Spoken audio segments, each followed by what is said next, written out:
dia para você aí de casa, quarta-feira, 4 de julho. Começamos agora o programa RF com você para todo o Brasil. Bom, tá curioso para saber o que vai ver hoje aqui, né? Então, olha só. Nova testemunha presta depoimento sobre o caso Vitória. Tese de morte por engano a mando de traficante avança. Mulheres são presas pelo transporte ilegal de armas. Família inteira de traficante é morta no Rio de Janeiro. Motorista por aplicativo é encontrada morta dentro do próprio carro. Alunos ficam sem aulas por falta de iluminação.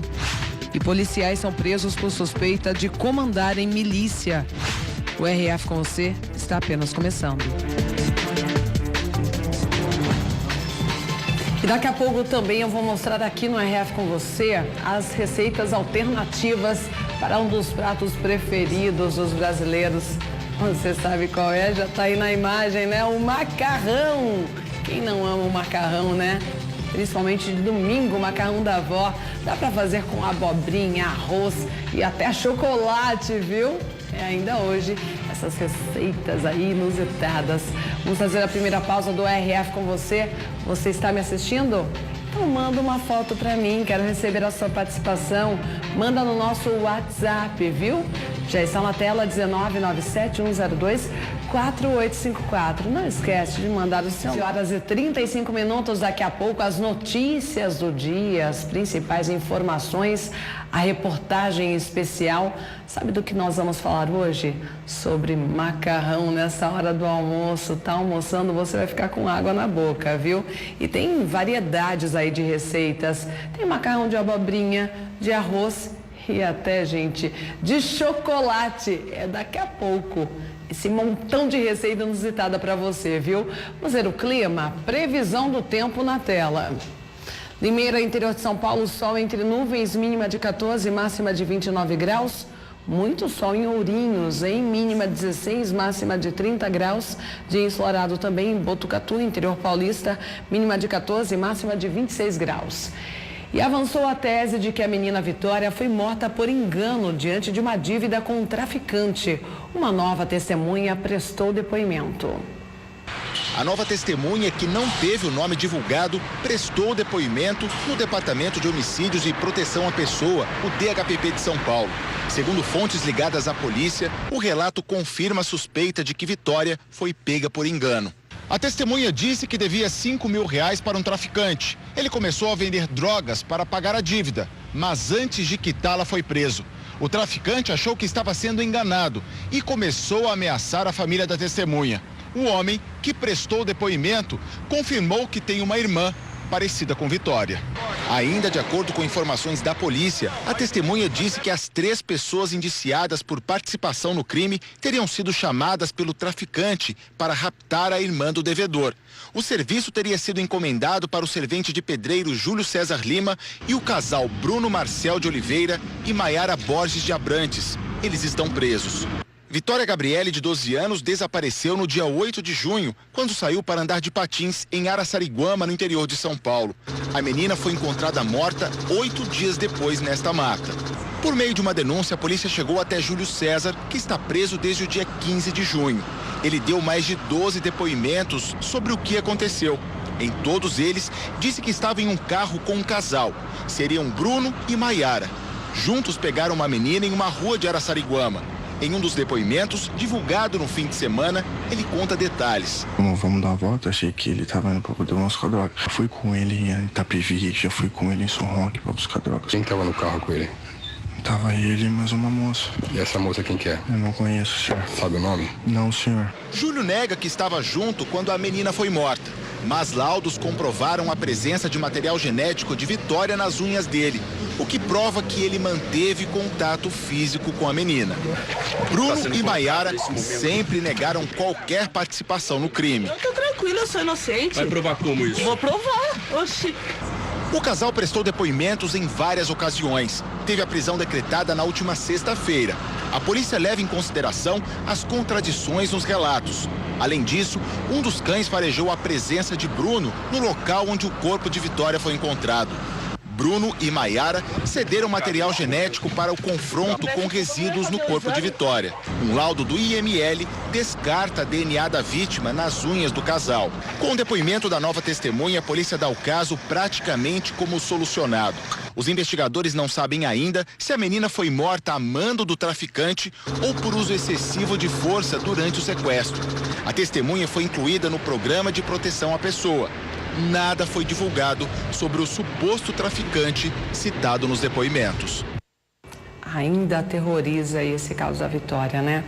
E 2 mulheres foram presas com armas de uso exclusivo das Forças Armadas. Elas estavam em um carro preparado só para fazer o transporte do armamento. Mais uma engenhoca daquelas. Primeiramente, ligar o veículo, colocar o ar-condicionado no 4, abrir o vidro direito traseiro e apertar o freio. Destravou. Tudo isso só para destravar o esconderijo. E dá só uma olhada no que os policiais acharam aí dentro. Armas e muita munição. São 4 pistolas de uso exclusivo das Forças Armadas e um fuzil de combate. A gente recebeu uma denúncia diretamente à rota, versando sobre 2 mulheres que estariam transportando armamentos num veículo de cor prata. Francielen Rodrigues da Silva e Luma Valéria Rovagnolo foram presas em flagrante. Elas ainda estavam transportando mais de R$8 mil, possivelmente dinheiro do crime organizado. Ela receberia um telefonema no sábado com informações sobre quem pegaria as armas e faria o pagamento. E uma família inteira foi morta no Rio de Janeiro. O objetivo do crime era atingir um jovem traficante. No local onde ocorreu a chacina, tudo permanece do jeito que a família deixou. Carrinho na varanda, roupa no varal, sapatos espalhados pelo chão. A fechadura destruída indica que a porta teria sido arrombada pelos assassinos. 5 pessoas foram mortas dentro da casa. Uma 6ª tentou fugir, mas morreu no telhado de um vizinho. Moradores disseram ter ouvido muitos tiros durante a madrugada. Foram 3 rajadas e uns 15 tiros de pistola. Filme de tela. O alvo era Bruno Souza dos Santos, de 18 anos, o índio. Entre as vítimas estão a mulher dele, Rayane, o cunhado Jonathan e a sogra Michele. O filho, de apenas 7 meses de vida, foi poupado. Ele vai ficar agora sob os cuidados da bisavó. Recém-saído da cadeia, Bruno ostentava ouro, relógios e bebidas nas redes sociais. O principal suspeito pela chacina está foragido. Robson Barbosa dos Reis tem contra ele um mandado de prisão preventiva por comandar o tráfico em Mangaratiba. O tráfico anda de mãos dadas com homicídios, tanto de traficantes de facções rivais, quanto de, às vezes, membros da própria facção que causa prejuízo, deixa de repassar valores. Mangaratiba é um paraíso no caminho para Angra dos Reis. O lugar tem belas mansões, entre elas uma que foi entregue à justiça pelo ex-governador Sérgio Cabral, condenado na Lava Jato. E uma mulher que trabalhava como motorista por aplicativo foi encontrada morta dentro do próprio carro. Ela estava desaparecida desde o final de semana.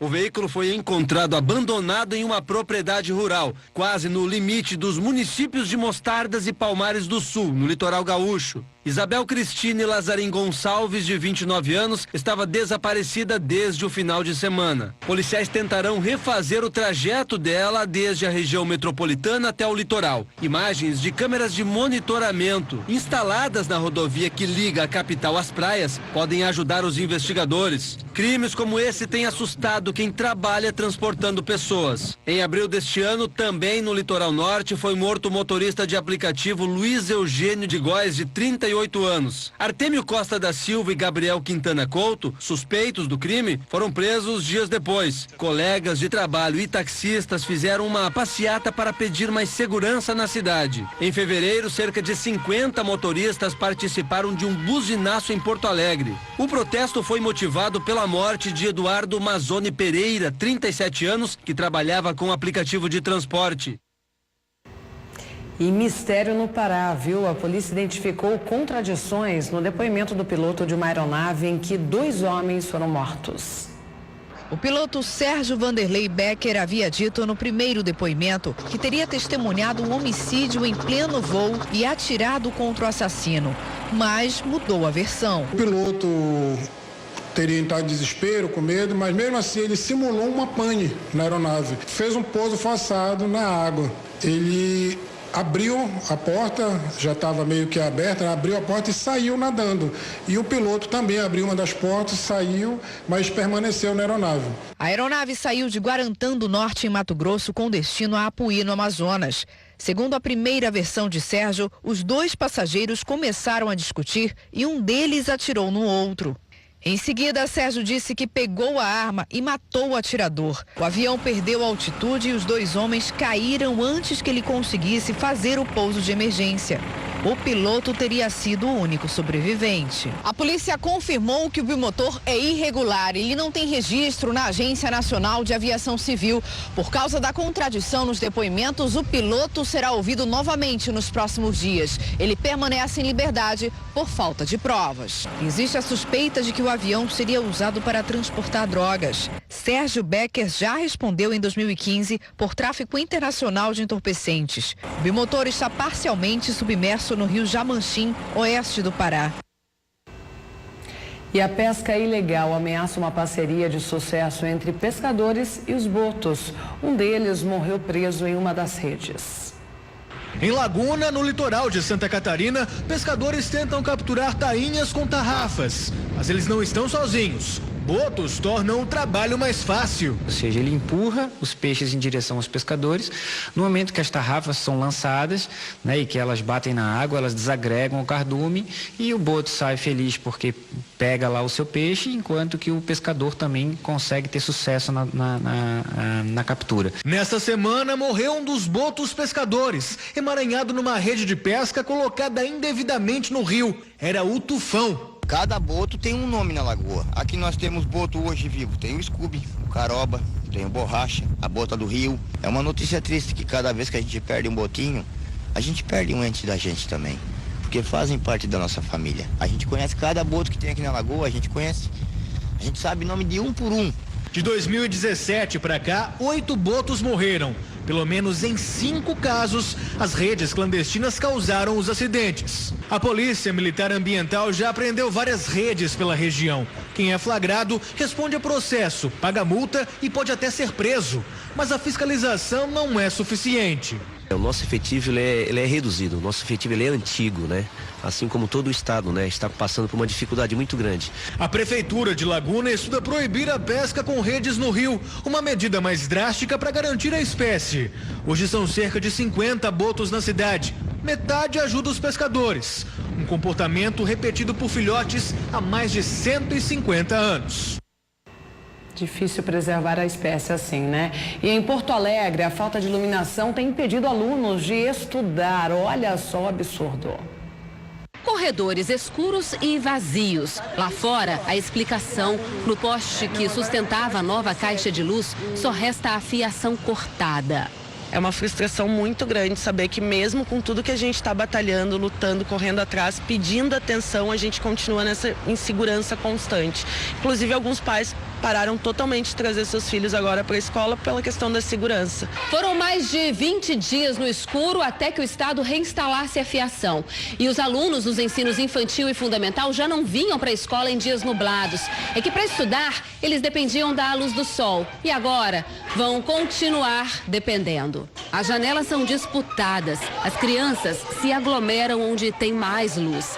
Mas quando lá fora começa a escurecer, todo mundo é liberado mais cedo, normalmente por volta das 4 da tarde. Todo o nosso planejamento curricular, né, pedagógico, ele está estagnado praticamente, porque não tem uma continuidade. O Estado disse que registrou o boletim de ocorrência. A Secretaria de Educação contratou um vigilante para fazer a segurança no colégio entre 7h30 da manhã e 7h30 da noite. Mas não foi suficiente. É uma falta de respeito com a gente, com as professoras que tem que dar aula nessa situação, com os alunos que tem que... Né, é quase insalubre estar aqui, né? Escuro, para ir no banheiro é escuro. É horrível. Que absurdo. E uma demanda de muitos anos dos moradores da zona rural de Limeira, no interior de São Paulo, finalmente será atendida. Foi anunciado o asfaltamento de uma das estradas municipais mais usadas pelos motoristas. O mapa apresentado durante a reunião entre o prefeito de Limeira, Mário Botion, e os moradores da zona rural da cidade mostra o trecho que vai receber a obra de pavimentação. Apesar de asfaltada, a estrada Limeira 346 sempre foi alvo de grandes reclamações. Já faz mais de 20 anos que a gente está com esse problema aí, sabe?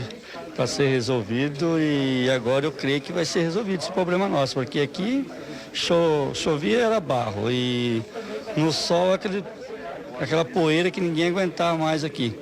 E a gente precisa de uma melhoria muito aqui nesse bairro, que é muita gente, né? O convênio com o governo estadual foi assinado em abril deste ano, garantindo o repasse de R$1 milhão para a execução de obras de asfaltamento em um trecho desta estrada que fica na área rural de Limeira. Segundo o cronograma apresentado pelo prefeito, a obra de pavimentação terá uma extensão de 1.320 metros, no trecho de maior movimento da área rural, onde se concentra bares e empresas. Isso vem há muito tempo, a necessidade de uma melhoria nas condições do tráfego nesse trecho, principalmente, que é um trecho de bastante aclive e que tem dificuldades, inclusive com a questão de águas nas chuvas, enfim.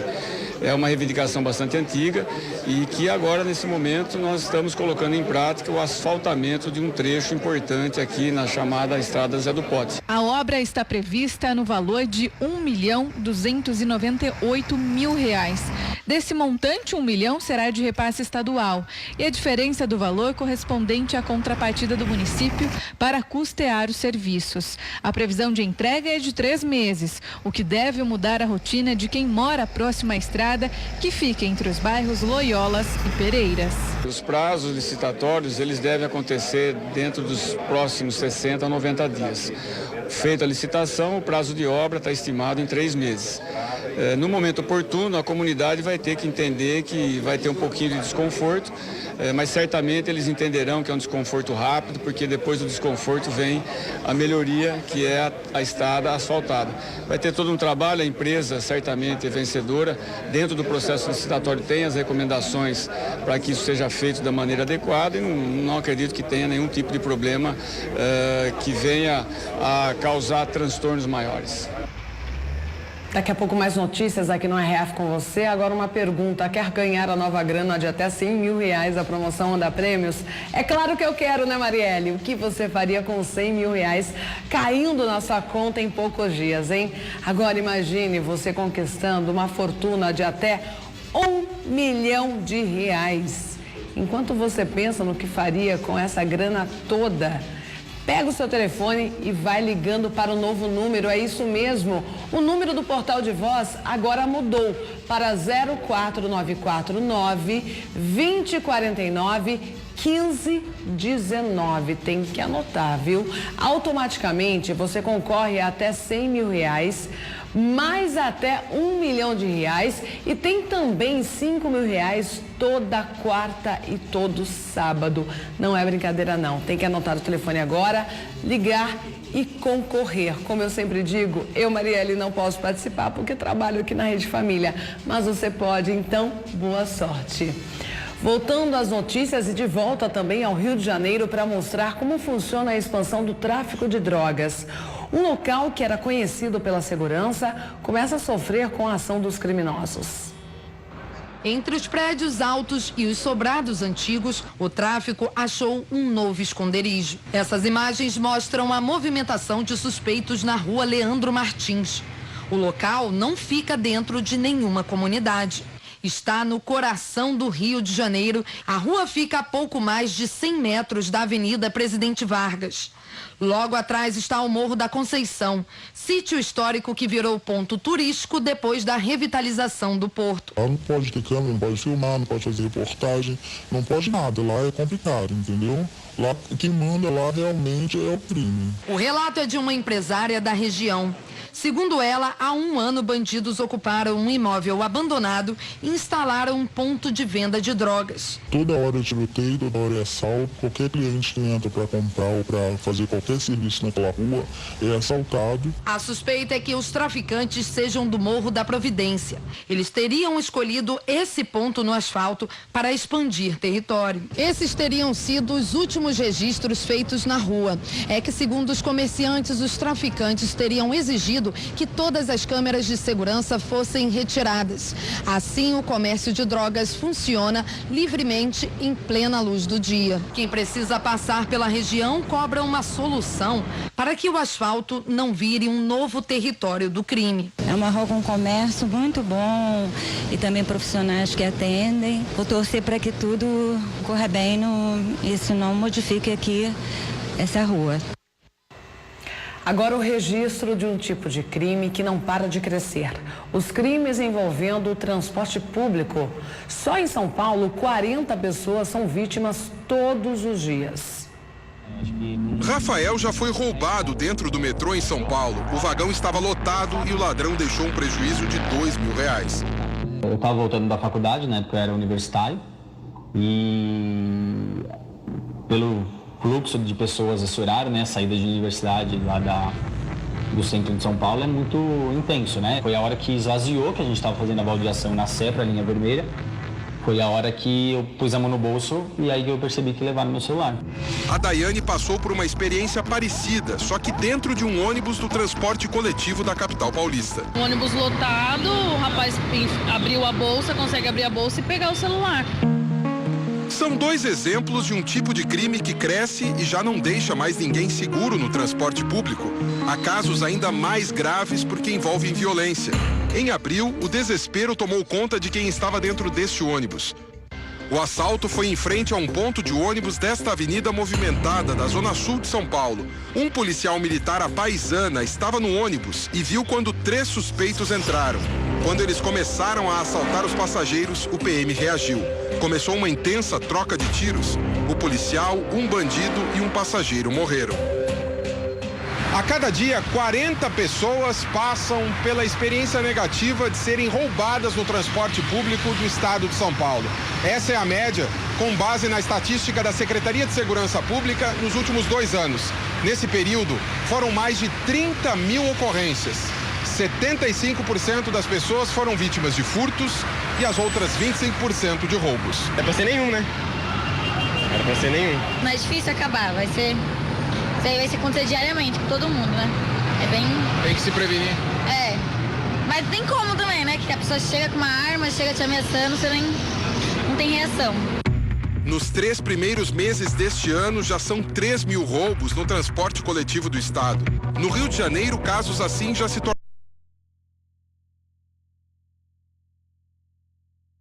deste ano. Nas imagens, eles estão sentados como se fossem passageiros, até que o homem levanta e anuncia o assalto. A mulher tenta cobrir o rosto com o capuz do casaco, recolhe os pertences das vítimas e coloca numa mochila. Em outubro de 2016, um assaltante invadiu um ônibus em Porto Alegre. Veja que ele fica um tempo parado atrás do motorista. De repente, aparece com uma arma na mão e aponta para o cobrador. O criminoso pega o dinheiro do caixa e vai embora. Este outro ônibus está quase vazio quando 2 homens e uma mulher entram. Eles pagam a passagem em dinheiro, passam pela roleta e sentam. Em questão de segundos, vão levantando um por um. O que estava mais atrás pega a mochila e o celular de uma passageira. Os outros 2 vão para a catraca e fazem o cobrador entregar o dinheiro. Eles também assaltam outros passageiros sentados ali perto e depois vão embora. Nesses casos, a especialista em direito público diz que a justiça não costuma responsabilizar a concessionária do transporte público pelo prejuízo dos passageiros. Se o ônibus é assaltado, a gente pode considerar isso uma coisa surpresa, que nós chamamos de um caso fortuito. A concessionária não tem esse controle. Por quê? Porque os invasores do ônibus que vão praticar o crime, eles vêm da rua. Esse é o momento mais temido pelos passageiros. De fora já dá para ver que não vai ser fácil a vida dentro dos ônibus. Eles saem abarrotados deste terminal da Zona Leste de São Paulo. Se para esses usuários o transporte público já está complicado, imagine para quem tem que encarar uma plataforma como esta. É o metrô da maior cidade do país. Por dia, são 4 milhões de passageiros que usam o serviço. Gente que disputa cada centímetro na plataforma. São 6h20 da tarde e essa é a situação aqui na Estação da Sé, a principal da capital paulista. O medo não fica só na plataforma. Entramos num vagão da linha que cruza a cidade de norte a sul. E a primeira pessoa que a gente aborda, a Carolina, também tem medo de ser uma vítima desse crime. Já vi, já tive parentes que foram assaltados, então... É comum mesmo? Sim.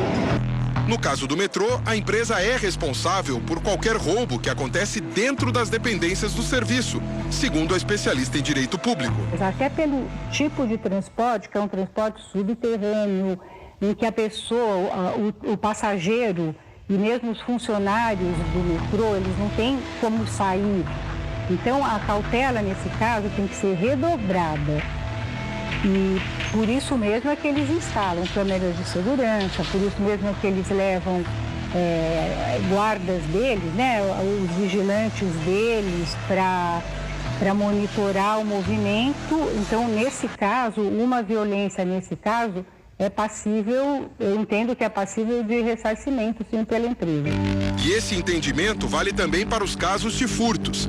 Mesmo que a pessoa não tenha condições de pagar um advogado, pode procurar a Defensoria Pública para buscar ressarcimento do prejuízo. Conseguir provar esse nexo de causalidade entre a falta de vigilância da concessionária e o furto ocorrido dentro, vamos dizer, de um trem do metrô ou de um trem da CPTM, a possibilidade de se acionar, sim. Rafael moveu uma ação contra o metrô de São Paulo por causa do celular furtado e ganhou em primeira instância. Muita gente não acreditava que isso seria possível. Ele nunca se conformou de ser vítima desse tipo de crime num lugar onde a segurança deveria prevalecer. Coisa de 2, 3 meses, assim, acho que já saiu a primeira sentença. Houve a testemunha, né? Eu encaminhei uma testemunha, que no caso era meu amigo, e aí foi colhido o depoimento meu, dele, e a juíza depois deu a sentença dando como favorável a mim, me dando inclusive danos morais. E policiais civis foram presos suspeitos de chefiarem a milícia na zona oeste do Rio de Janeiro. Eles estavam com carros roubados, onde foram encontradas armas ilegais. Uma metralhadora antiaérea, 5 fuzis, 4 pistolas e muita munição. As armas estavam em um dos carros roubados, que era usado pelos suspeitos. Os 2 veículos tinham placas clonadas e um deles era blindado. Os agentes da Corregedoria da Polícia Civil já estavam investigando o grupo há um mês e montaram uma operação com a ajuda da Coordenadoria de Recursos Especiais, a CORE. Eles sabiam que o ponto de encontro dos suspeitos era uma boate na Barra da Tijuca, área nobre do Rio. Entre os presos, Rafael Luiz Souza, inspetor da Polícia Civil, trabalhava em uma delegacia no centro. Estava na corporação desde 2013. Ele é apontado como chefe de uma milícia que atua na Zona Oeste. Verificamos que ele não só atuava, mas ele era um dos líderes, se não o principal líder de uma facção, Carobinha, que atua na Zona Oeste, mais precisamente em Campo Grande. Durante as investigações, a polícia descobriu que Rafael é rival de Wellington da Silva Braga, chefe da maior milícia do Rio e alvo de 2 operações da Polícia Civil. Uma das ações para prender o criminoso aconteceu em um sítio em Santa Cruz, em abril. Mais de 150 pessoas foram presas, suspeitas de ligação com milicianos. Wellington é foragido da justiça.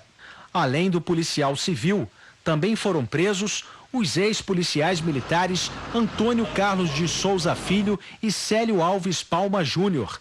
O último integrante do grupo é Wesley Rangel Santos, foragido da justiça por tráfico e homicídio. E em mais um tiroteio, policiais foram alvos de criminosos ao lado de uma unidade de polícia pacificadora. O confronto aconteceu no complexo de Manguinhos. Os becos da comunidade ficaram assim, cheios de marcas de tiros. O tiroteio durou mais de 1 hora. Traficantes atacaram os policiais militares próximo à base da UPP. Neste flagrante, uma vítima foi socorrida num carrinho de mão no meio do tiroteio. Pelo menos um morador foi baleado. Quando a mãe dele chegou à unidade, o filho já havia recebido alta. Graças a Deus nada, muito sério, mais uma vítima de bala perdida no Rio de Janeiro. O complexo de Manguinhos tem 13 comunidades e ganhou uma UPP há 5 anos.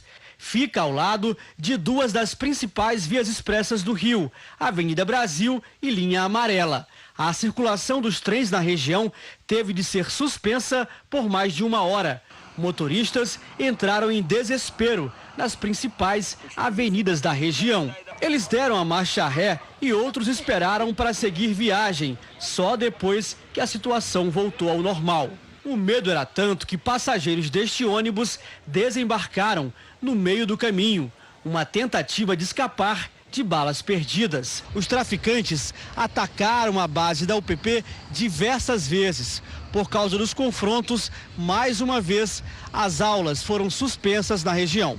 Estas fotos mostram os alunos da Fundação Oswaldo Cruz nos corredores. Eles saíram das salas de aula às pressas, com medo de serem atingidos por disparos. Um tiro atingiu a janela do 5º andar da Escola Técnica Nacional de Saúde.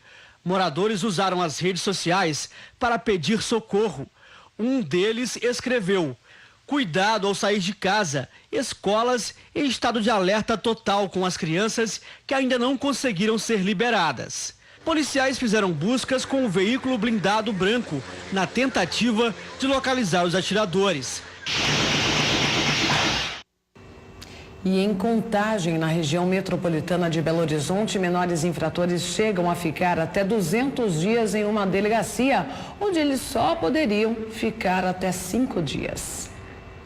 Neste local ficam internados os adolescentes que cometeram crimes em Contagem, na região metropolitana de Belo Horizonte. Camas foram improvisadas para abrigar o número de adolescentes. Uma garrafa PET é usada para impedir que a água vaze. A delegacia começou a funcionar há 10 anos. Segundo o defensor público, quase 60 menores já ficaram internados no local, que tem capacidade para 15 adolescentes. Faltam vagas no estado de Minas Gerais para que os adolescentes infratores, eles cumpram as medidas de internação, cumpram medidas de semi-liberdade. Além da falta de estrutura, não há profissionais para acompanhar os menores, como o Estatuto da Criança e do Adolescente determina. De acordo com a Defensoria Pública, os adolescentes deveriam ficar aqui por no máximo 5 dias, mas alguns ficaram mais de 200. Na situação mais grave, um menor foi morto por outros 2 internos. Neste documento, a Subsecretaria de Atendimento Socioeducativo assume que o Departamento de Contagem não é local de internação provisória de adolescentes. Já a Corregedoria do Tribunal de Justiça recomenda, neste outro documento, que os menores não sejam internados na delegacia. Um adolescente que cometeu roubo está há mais de 6 meses na delegacia. Há 3 anos, uma ação civil pública pede o fechamento do local. Mas somente agora o juiz deu uma liminar determinando a reforma. Para o defensor público, além de estar totalmente ilegal, a delegacia de Contagem não cumpre o papel de ressocializar. Muitos dos adolescentes que hoje estão trancafiados nas precárias instalações da DOPCAD, eles lá estiveram há bem pouco tempo atrás. Alguns lá passaram 90 dias, 120, 180 dias, sem qualquer atendimento verdadeiramente socioeducativo. Absurdo, né? Bom, gente, agora prepare o bolso, viu? A energia elétrica vai ficar mais cara em São Paulo e no Tocantins. O aumento deve atingir outros estados nos próximos meses. A reação da Vanessa é quase que unanimidade. Quem fica sabendo do aumento, reclama. Só vai subindo. Saúde, educação, nada melhora, mas os aumentos vêm. A Marilísia paga em média R$220 de energia por mês. Com o reajuste, a conta deve ficar R$30 mais cara. Que eu não sei de onde tirar, porque me deram 2,5 de aumento no ano. entendeu? Foi o meu aumento de salário. Os aumentos autorizados pela Agência Nacional de Energia Elétrica vão entrar em vigor nos próximos dias, em vários estados, a partir de hoje da semana que vem. 10% no Tocantins, cerca de 15% em 82 cidades dos estados de São Paulo, Minas Gerais e Paraná e 15,14% em outras 24 cidades paulistanas, inclusive a capital. A justificativa da Eletropaulo para o aumento em São Paulo é de que a energia comprada da usina de Itaipu está mais cara. E não é só isso. A bandeira tarifária do mês de julho continua mais cara de todas. O governo diz que o tempo não está ajudando e que os reservatórios do Sul apresentaram redução no volume. E um aplicativo pode ajudar moradores de uma comunidade a conseguirem saneamento básico. O problema acontece em Belém, lá no Pará. Há décadas, os moradores desta vila em Belém esperam por um projeto de habitação que não sai do papel.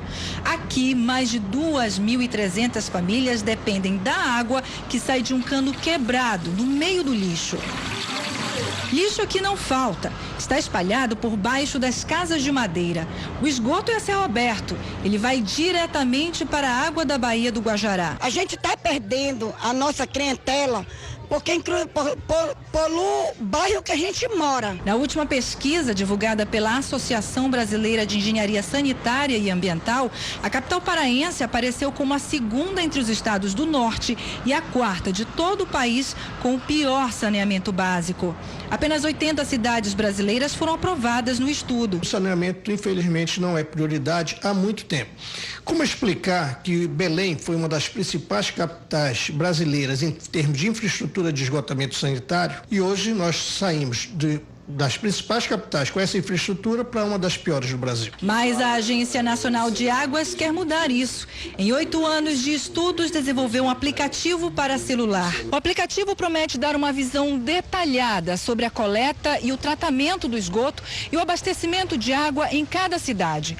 Por ele, será possível saber de onde vem a água que abastece os moradores e exigir melhorias no serviço público. Qualquer pessoa que tenha um celular com sistema Android ou iOS pode baixar de graça e ter acesso ao conteúdo. Nós temos desenhos esquemáticos, croquis, em que o cidadão conhece o sistema existente, mas também conhece qual é a solução em termos de planejamento para esses dois serviços no futuro no seu município. Quem mora no Nordeste vai poder acompanhar também o nível atual dos cerca de 500 reservatórios que abastecem a região. O monitoramento é em tempo real. Márcio convive há mais de 30 anos com esse tipo de problema e sabe bem disso. Tem a questão das crianças, que quando a maré enche, ela acaba tomando banho nessa água e é o que acontece, adquirindo doenças. E olha, o estado do Amazonas enfrenta um surto de sarampo. A preocupação é que a doença se espalhe para outras regiões. Já são 271 casos de sarampo confirmados no Amazonas. O surto começou nas cidades que fazem fronteira com a Venezuela. Há outros 1.800 pacientes com suspeitas da doença em todo o estado. Mais da metade é de adultos que não tinham sido vacinados na infância. Por quê? Porque não tinha.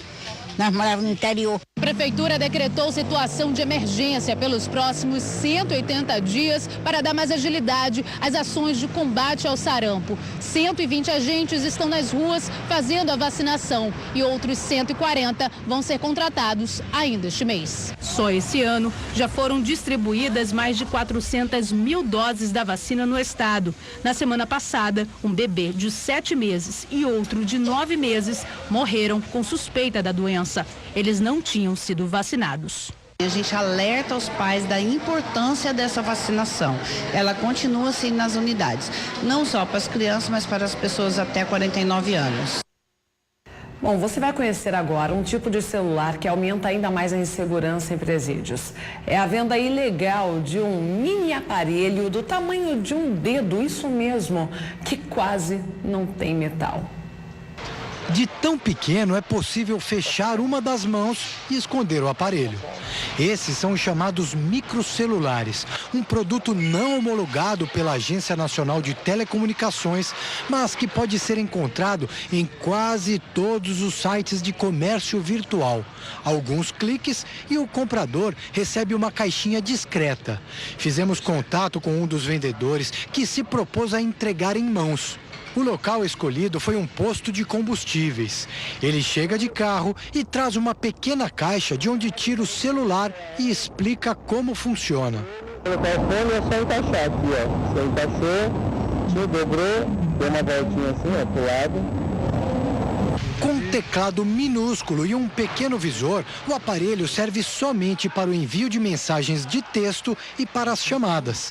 Para este especialista em segurança, um modelo perfeitamente adequado para uso em locais proibidos, como presídios, por exemplo. Primeiro, ele é pequeno, fácil de esconder. E outro, ele tem 1% de metal, fazendo com que detectores de metal tradicionais não conseguem detectar. Durante a conversa com o vendedor dos aparelhos, ele revelou que conhece a finalidade de parte dos clientes que tem. Tinha gente fazendo isso, mas isso eu uso mais no meu trabalho também. No ano passado, quase 14.500 aparelhos foram apreendidos dentro de presídios no estado de São Paulo.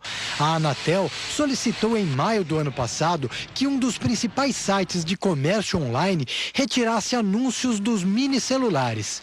Mas a medida foi descumprida. Os sites onde encontramos os anúncios se defendem.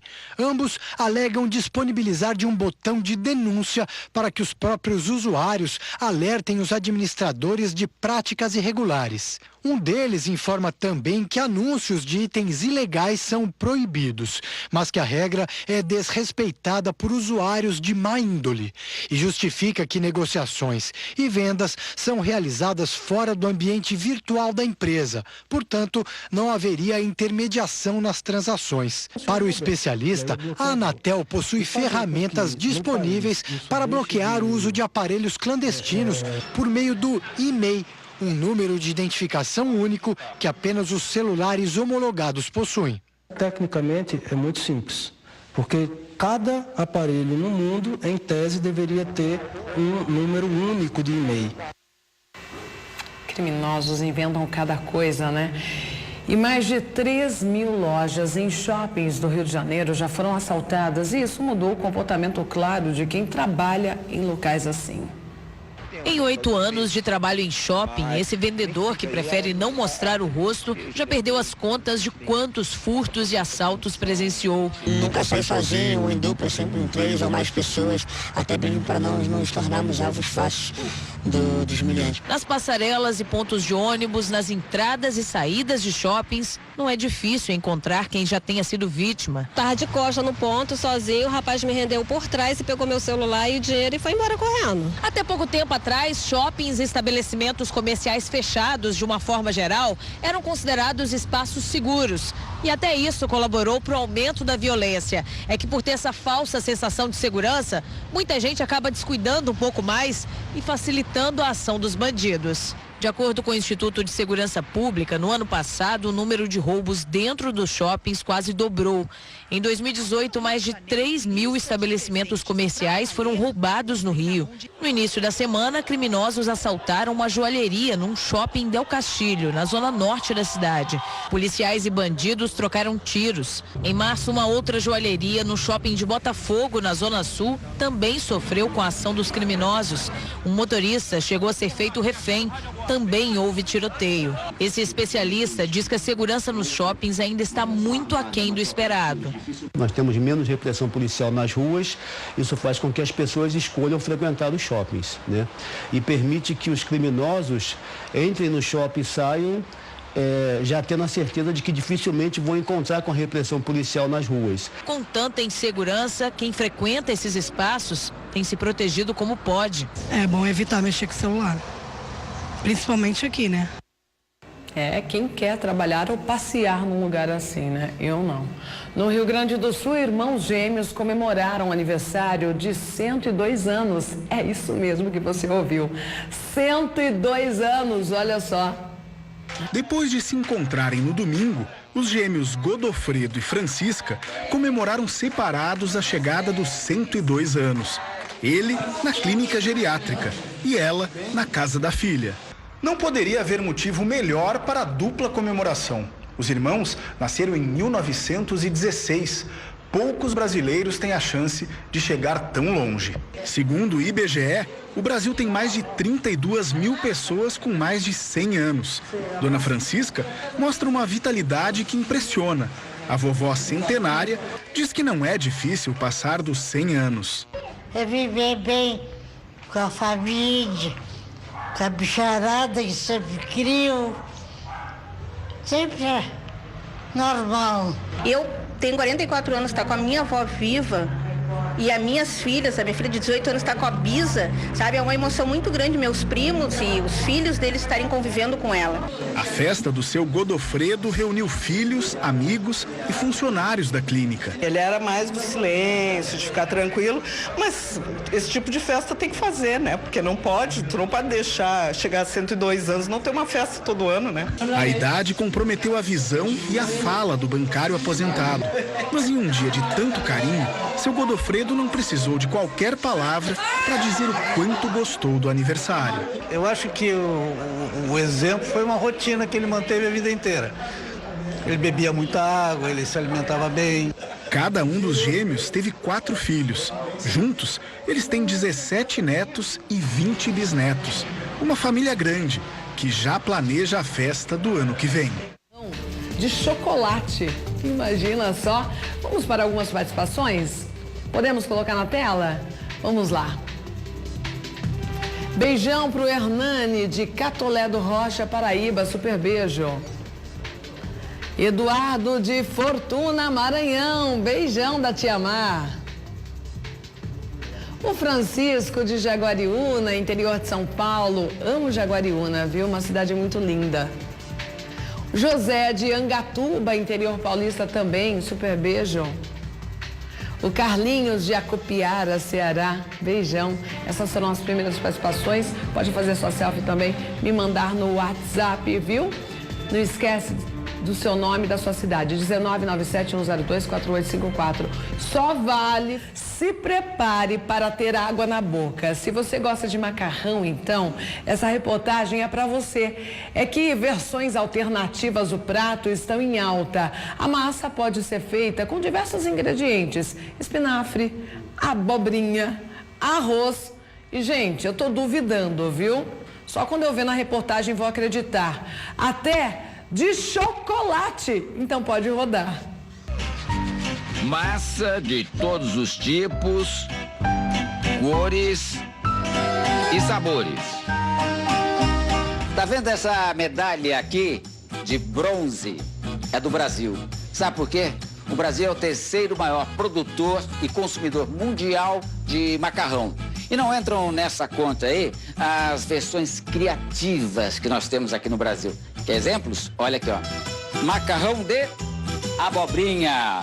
E aqui não tem farinha nenhuma não, viu? É abobrinha com molho de tomate em cima.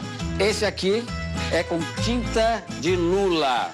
Agora, o que eu acho mais surpreendente mesmo são essas duas versões, quer ver, ó? Macarrão com... difícil arriscar um palpite, né? Café. Incrível, macarrão com café. E esse outro aqui? Também não dá pra adivinhar, né? Macarrão de chocolate. Oxe, me apresente isso aí, pelo amor de Deus. É sério mesmo? Um chocolate? Mas também o pessoal tá botando chocolate em tudo, né? O macarrão feito de chocolate é só uma das versões exóticas desse alimento tão comum. Já existem massas de azeitona, tem até macarrão de Vitória Régia. É isso mesmo, a maior planta aquática brasileira e uma das maiores do mundo também vai à mesa. Aliás, é cada vez mais comum legumes e vegetais substituírem os preparos à base de farinha e água por completo. E se você acha que os vegetais e legumes são apenas adicionados à massa, está muito enganado. Hoje em dia já existem pratos em que os legumes substituem os preparos à base de farinha e água por completo. Hoje a gente usa muitos legumes para simular massa. Então a gente faz ravioli, espaguete, talharim, vários tipos de corte. Será que fica bom, hein? Eu experimentei uma vez que a base dele, o ingrediente dele, acho que era espinafre. Experimentei. Achei maravilhoso. Até a pupunha, esse tipo de palmito, pode se transformar numa bela macarronada. Ele tem pouquíssimas calorias, 100 gramas, tem 20 calorias também. Outra opção bem mais conhecida por aqui é o macarrão de arroz, que foi criado na China. Aliás, também teria sido lá o berço das massas tradicionais. Acredita-se que Marco Polo descobriu a receita no século XIII. O explorador teria levado o alimento para a Itália, onde ganhou formatos variados. O mais tradicional deles é o espaguete. Imagine só comer um espaguete que não tem farinha entre os ingredientes. Acha impossível? Então prepare-se para conhecer 3 receitas que vão te deixar com água na boca. A chefe de cozinha Carol Pérez usa cenoura, abobrinha e pupunha. A forma de preparo das 3 variedades é bem parecida. Primeiro, usa-se o ralador para deixar os legumes bem parecidos com uma tira de espaguete. Mas aqui tem um detalhe bem importante. Se a sua escolha for fazer o espaguete de cenoura. A cenoura, por ela ser um pouco mais dura e mais firme que a abobrinha, eu gosto de dar uma escaldada, dar uma pré-cozida nela para facilitar na hora de ralar e dar essa forma do espaguete. E para deixar o seu macarrão ainda mais nutritivo, o melhor é não tirar a casca de nenhum ingrediente. Quando for utilizar a abobrinha para fazer espaguete ou fazer outra preparação, vale lembrar que a casca da abobrinha ela é rica em nutrientes e antioxidantes. Ela é rica em sódio, potássio, magnésio, fósforo. A casca da abobrinha é rica em pectina, que é uma fibra que ajuda a regular o açúcar no sangue. E a vantagem é que ela tem pouquíssima caloria. Cada um dos tipos de espaguete tem uma combinação de molho. Prefiro usar um molho com mais sabor, com mais presença e com uma cor que dá contraste. Eu acho que o molho pesto casa ideal, porque ele é um verde bem vivo. Esse é um molho pesto um pouco diferenciado. Então eu vou colocar um punhado de rúcula. Vou pegar um manjericão aqui também. Azeite.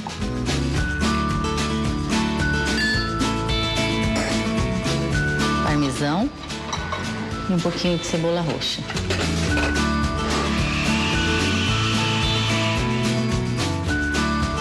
No caso da pupunha, depois de fatiada, refogue ela numa frigideira. A pupunha pronta, vamos fazer um molho. Aqui nós vamos refogar os nossos cogumelos. O segredo para um cogumelo muito gostoso é a temperatura da frigideira bem quente. E uma frigideira grande, para ele não soltar tanta água, secar e ficar bem gostoso. Agora a gente entra com shiitake, dá uma amolecida e depois entra com shimeji. Acrescente ainda creme de ricota e um pouco de água. E a gente come com os olhos também, então todo cuidado na hora de montar o prato, sendo em porção individual ou numa travessa para a família toda. Ter o cuidado de ajeitar legal, colocar ele bem quentinho para manter quente.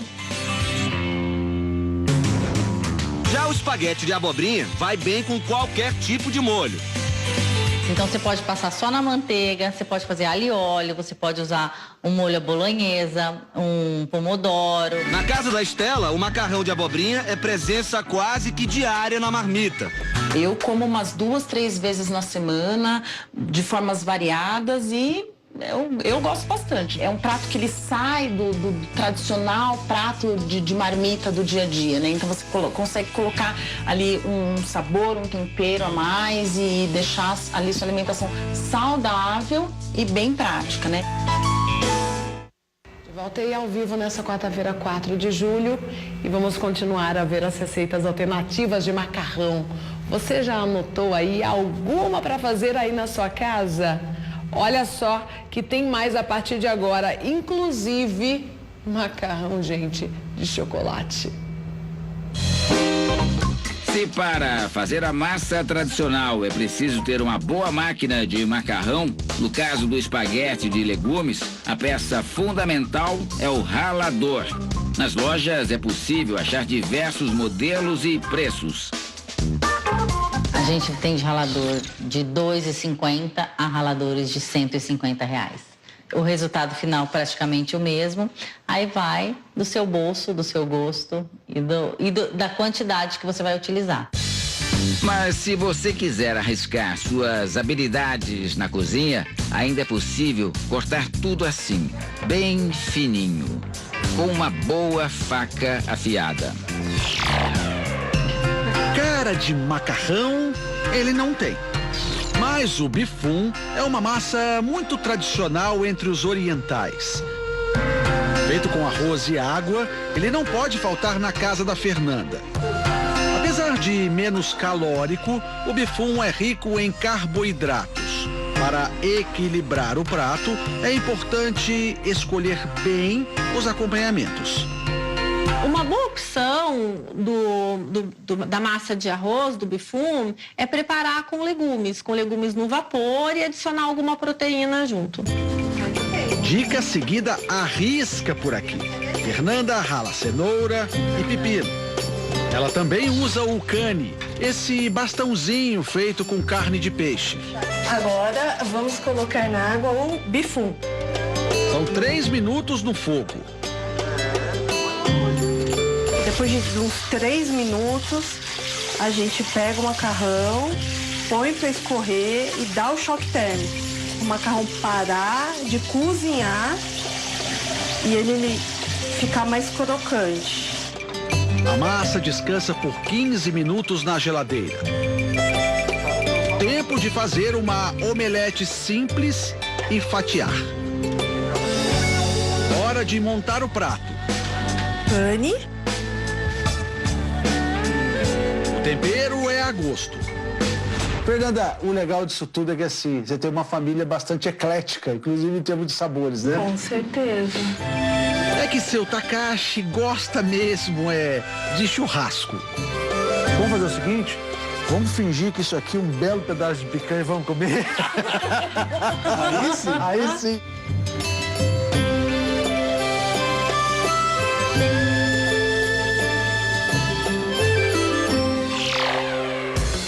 Macarrão de chocolate, de vegetais, cafezinho de espaguete.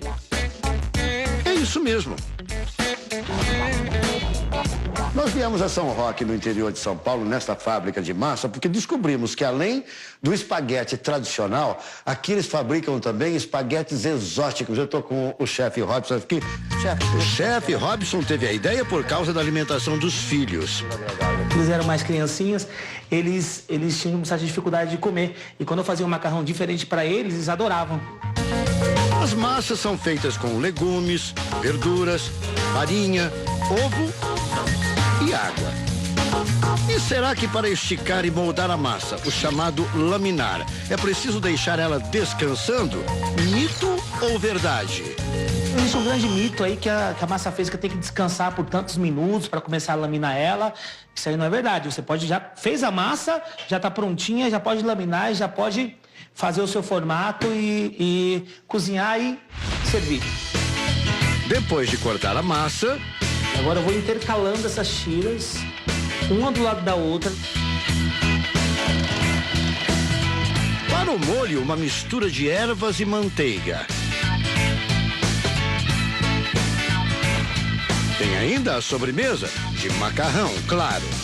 Usamos aqui 300 gramas de farinha de trigo, 40 gramas de cacau em pó, tá? Esse aqui é o 100%. Vamos usar aqui 2 ovos, mistura todos os secos. Em seguida adicione o açúcar para dar um sabor doce para a massa.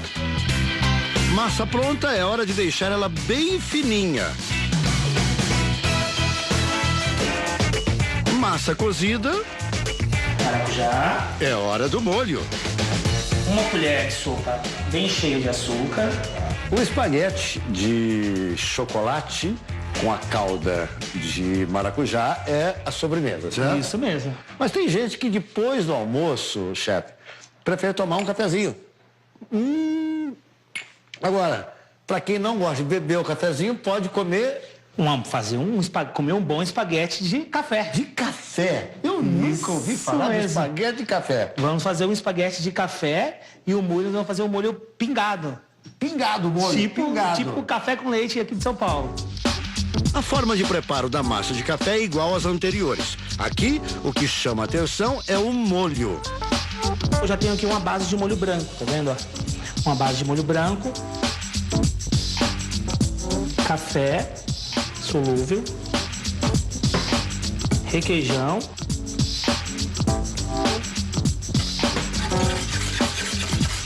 Açúcar. O açúcar você pode usar o que você preferir. Refinado, demerara. O chefe mistura tudo até ficar com uma cor parecida com o de café com leite.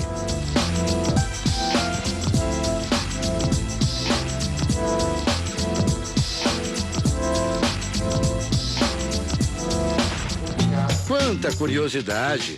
Tô louco para experimentá-la. É isso aí. Bom demais. Aprovado, chefe. Obrigado. O encontro entre a tradição e versões bem modernas do bom e velho macarrão. Senhoras e senhores, deste lado aqui, tutti mamma italiana. Desse outro lado aqui, o brasileiríssimo chefe Robson Roberto. Agora você vai ter coragem de apresentar suas inovações para as mamas italianas. Muita responsabilidade, tô com frio na barriga aqui já. Não é para menos. As mamas vão provar massas bem diferentes. Tá bonito. Olha, tá bonito. Parece que no quesito comer com os olhos, o chefe Robson já ganhou as nonas. A dona Lisena está no Brasil há 63 anos. Se tem alguém que pode opinar sobre uma bela festa, com certeza é ela. A beleza tá uma delícia, mas eu posso experimentar? Pode. Eu vou experimentar o de Lula.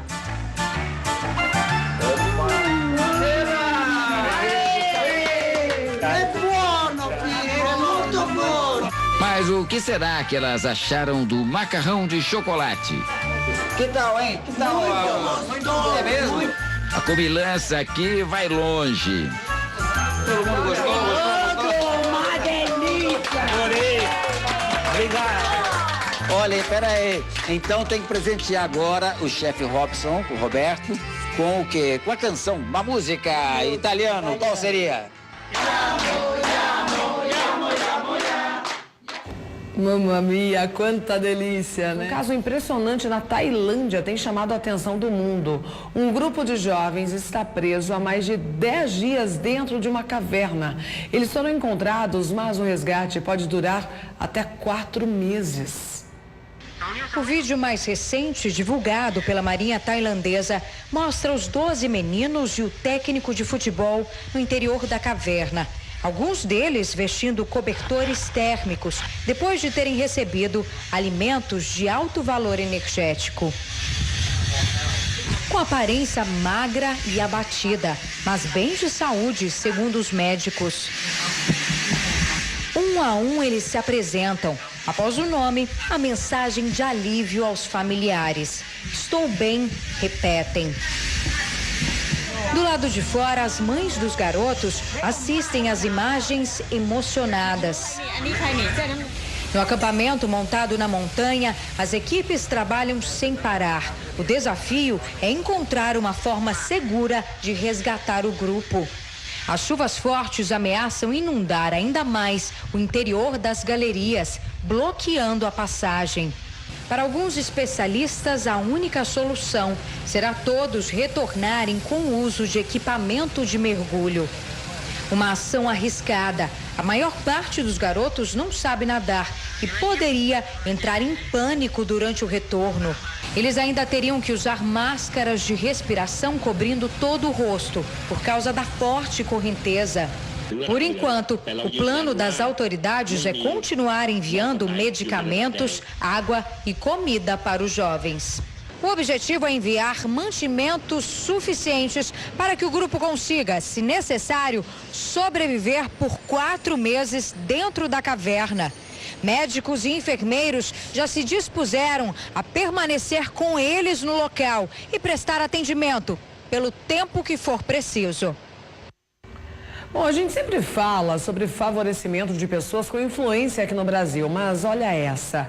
A cantora Madonna se envolveu em uma polêmica em Portugal, onde mora com os filhos. Ela alugou um terreno público para guardar a frota de 15 carros. É isso mesmo. Mas os moradores da rua, conhecida pela falta de estacionamento,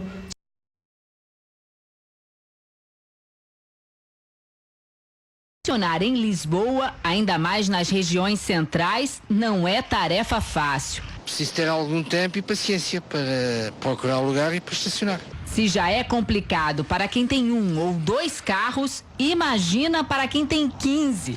É o caso da cantora Madonna. Ela vive com os filhos no badalado bairro Santos, nesta rua, onde não há vagas.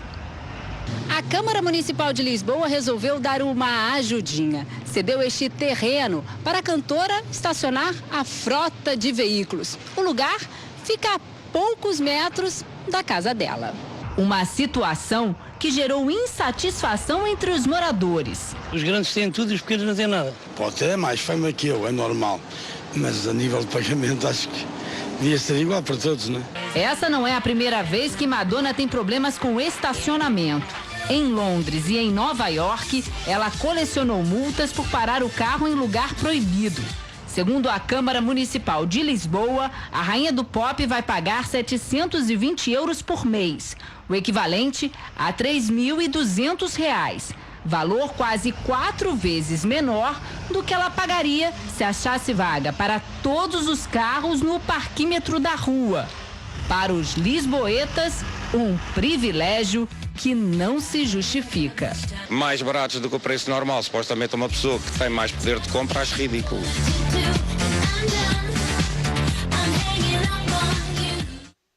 Brincadeira, né?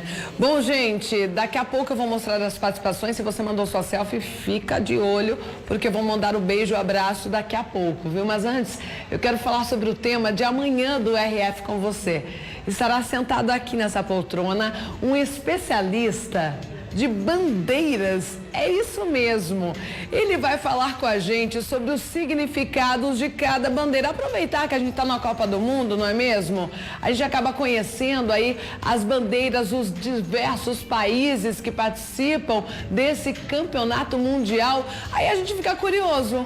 Já passou pela sua cabeça o que representa aí a bandeira da Itália, da Alemanha, da Bélgica, que vai ser o nosso adversário na próxima sexta-feira, do México, que nós vencemos, e do Brasil, é claro, a nossa bandeira verde, amarela, azul, branca, né? Falando nisso, se você está curioso, no site da Rede Família, www.redefamilia.com.br. Lá já tem uma notícia disponível, bem de capa assim a notícia, falando inclusive sobre a bandeira do Brasil, as cores, os significados. Tá demais essa notícia, viu? Vamos então para um momento beijo. Pode colocar na tela a primeira foto. Olha, apareceu no momento beijo um macarrão, que delícia, hein? Gostei.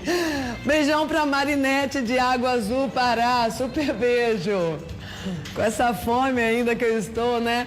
O Roberto de Teotônio Vilela, Alagoas, beijão pra você também. Jolino de Esplanada, Bahia, super beijo. Ótima quarta para Francisca, de Barra do Corda, Maranhão. Beijão, Francisca. O Edu, de Simões Filho, Bahia. Yasmin, Teresina, Piauí, super beijo da tia. Antonieta, Acopiara, Ceará. A Maria Vitória, de Montes Claros, Minas Gerais. Beijão da titia, coração para você. Jolino e Lúcia, de Esplanada, Bahia. O Eduardo e o Heitor já na torcida aí, hein, gente? Fortuna, Maranhão, beijão. A Adriana de Lajeado, Pernambuco, beijão pra você também, Adriana. Ótima quarta pro Cal e Araújo de Serrana, Bahia. Quantas participações, quanto carinho, quanto amor. E sou muito grata por tudo isso.